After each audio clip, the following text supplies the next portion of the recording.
Are we going to attack Syria, Mr. Hammond? After 2 years and tens of thousands of deaths, Britain looks ready to intervene in Syria. This morning, the Defence Secretary, the head of the Armed Forces and the Foreign Secretary weighed up the options for military action at a meeting of the National Security Council chaired by the Prime Minister. They agreed unanimously that the Assad regime was responsible for using chemical weapons. We met this afternoon and we decided unanimously that the use of chemical weapons by the Assad regime is unacceptable and that the world cannot stand by in the face of that.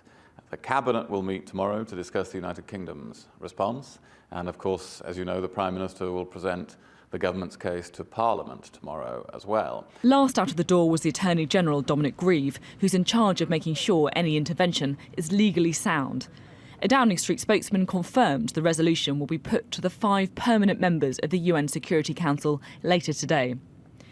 We've always made clear that we want the UN Security Council to live up to its responsibilities on Syria. Today, we're giving its permanent members the opportunity to do that. Britain has drafted a resolution condemning the chemical weapons attack by Assad and authorising necessary measures to protect civilians. But there is no guarantee it will be voted through. Many MPs could also defy the Prime Minister tomorrow when Parliament gets to vote on a motion pledging appropriate measures in Syria. David Cameron insists they will not be about getting rid of President Assad, but stopping the use of chemical weapons. Not everyone is convinced. But the contents of what was discussed and any vote tomorrow makes Labour's Diane Abbott so uneasy she's prepared to resign from the shadow cabinet if her party supports the motion. Obviously, my default is to support my leader, but we know what can happen with getting involved in these situations in the Middle East. Many people who voted for Iraq out of loyalty to Tony Blair regret it today. It's not just MPs who need convincing about what was discussed behind this door, the public do as well.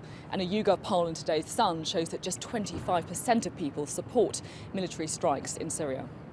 International intervention remains unpopular following the fallout from the Iraq war. In the party leaders' constituencies, the verdict was clear. I think we've been too involved in Iraq, we've been too involved with the Americans, too involved with Afghanistan, and I don't think we should be involved in Syria. No money to look after our health service and goodness knows what else. We can't afford it, and what's more, morally, I think it's wrong.